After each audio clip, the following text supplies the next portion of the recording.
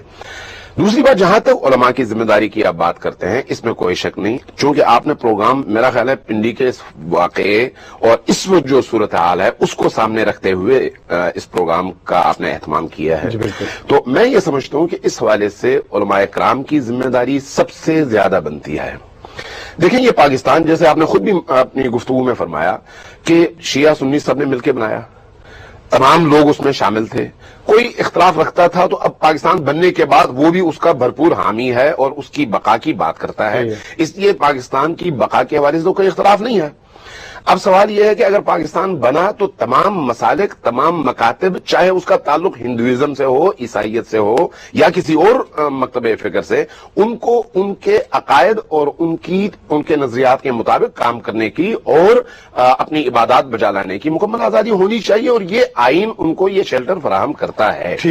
اب ہماری ذمہ داری یہ ہے کہ اگر مجھے فرض کریں کسی چیز سے اختلاف ہے تو اس اختلاف کو میں اپنے آپ تک رکھوں، جو شخص یا جو مکتب اس کام کو اپنی ذمہ داری سمجھتا ہے، اپنے لیے عبادت سمجھتا ہے، اس کو اس کے اوپر ڈال دوں، فیصلہ ہوگا عالم آخرت میں، اس دنیا میں نہیں ہوگا۔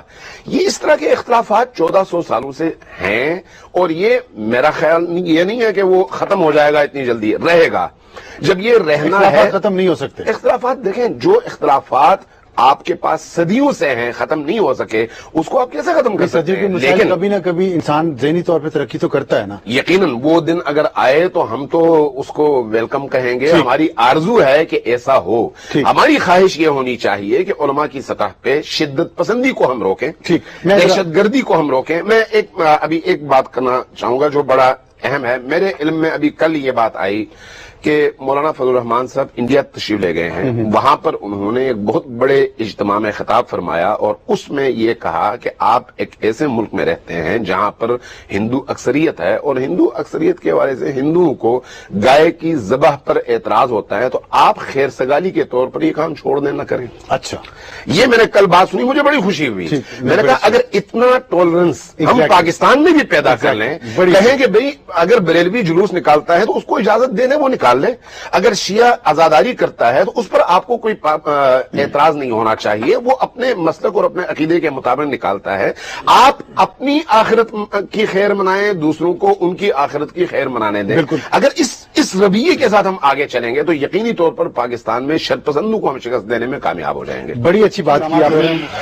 دیکھیے، بات یہ ہے کہ ہمیں من حیث القوم اپنے تمام اداروں کو اس طرح سے ایکٹیو کرنا پڑے گا کہ ریاستی ادارے اپنی ذمہ داری ادا کریں۔ کہہ رہے ہیں ایکٹیو کر دیے، میں عرض کرنا چاہ رہا ہوں، اور جو باقی ادارے ہیں ریاست کے علاوہ مذہبی اور دینی، ان کو بھی اپنی تمام تر ذمہ داریاں ادا کرنے کے لیے پوری قوت کے ساتھ میدان میں آنا پڑے گا۔ ابھی مفتی صاحب نے لٹریچر کی بات کی، میں کئی چینلز پہ یہ بات کر چکا ہوں کہ آج کے دور کے ہمارے دو بڑے مجتہدین نے واضح طور پر فتویٰ دیا ہے کہ دیگر مسالک کے مقدسات کے خلاف بات کرنا اور ان کی توہین کرنا حرام ہے، جرم ہے۔ جب ہم یہ کہتے ہیں کہ یہ حرام ہے تو اس کا مطلب یہ ہے کہ اس کا مرتکب جو ہے وہ مجرم ہے۔ پہلی بات، یعنی یہ آغاز ہے نا کہ کوئی بھی اگر اس طرح کی کوئی حرکت کرنے کی کوشش کرے تو اس کو آپ دینی پس منظر کے ساتھ اس کو روکنے کی کوشش کریں۔ دوسری طرف فتویٰ اور لٹریچر کے حوالے سے بعض لٹریچر واقعی ہے، میں مفتی صاحب سے اتفاق کروں گا، اس کو روکنے کے لیے علماء کو بھی اپنا کردار ادا کرنا چاہیے اور ریاست کے اداروں کو بھی اپنا کردار ادا کرنا چاہیے۔ لیکن میں مفتی صاحب کی توجہ کے لیے یہ عرض کروں گا کہ جامعہ بنوریا کی ویب سائٹ ہے، سائٹ کی جو جامعہ بنوریا ہے، کل میں اتفاق سے دیکھ رہا تھا، کوئی 5 فتاویٰ مجھے نظر آئے جس میں جو مخالف مسلک ہے اس کی تکفیر کے حوالے سے کئی صفحے لکھے ہوئے تھے، فتویٰ تھے، تکفیر کہ وہ کافر ہے بنوریا ٹاؤن کی جی. تو اب اگر اس سائٹ نہیں جامعہ بنوریا سائٹ یعنی یہ خود سائٹ کا ایریا ہے کراچی میں, ہاں وہاں پر جامعہ بنوریا ہے, ان کی جو ویب سائٹ ہے وہاں پر 4 سے 5 فتاوا جو میں نے پڑھے ہیں مختصر ٹائم میں. کہنا یہ چاہ رہا ہوں کہ جو مدرسے, جو ادارے کسی کی توہین, کسی کی تکفیر کرتے ہیں, ان کو قانون کے شکنجے میں لانا چاہیے. اور یہ بات میں ظاہر ہے مرکزی گورنمنٹ سے بھی مطالبہ کروں گا اور پنجاب کی گورنمنٹ سے بھی مطالبہ کروں گا. دوسری بات, جہاں کوئی واقعہ ہوتا ہے اس کو آپ قانون کے معیار پر پرکھ کر ہر ایک کو اسی قانون کے مطابق اگر آپ سزا دیں گے تو تب جو ہے معاشرے کے اندر مساوات اور انصاف بھی ہوگا اور امن کا قیام بھی یقینی ہو سکے گا.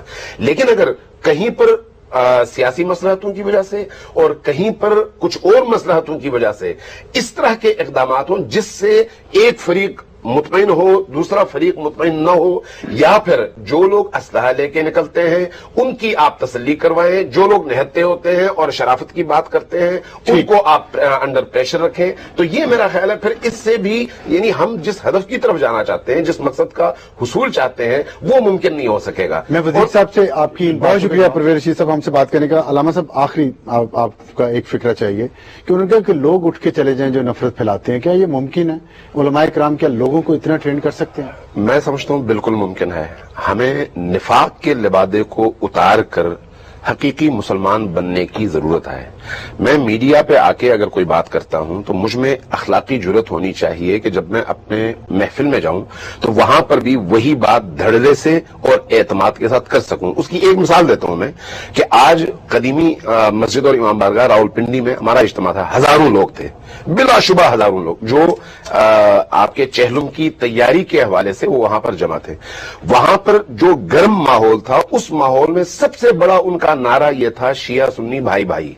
مجھے یہ بتائیں اگر ہم یہ ماحول پیدا کرنے میں کامیاب ہو جائیں تو پھر نہ میلاد کے جلوس کو روکنے کی کوئی بات کر سکتا ہے, نہ عزاداری کے جلوس کو روکنے کی بات کر سکتا ہے. ہمیں اس طرف جانا چاہیے, روکنے والی بات نہیں کرنی چاہیے.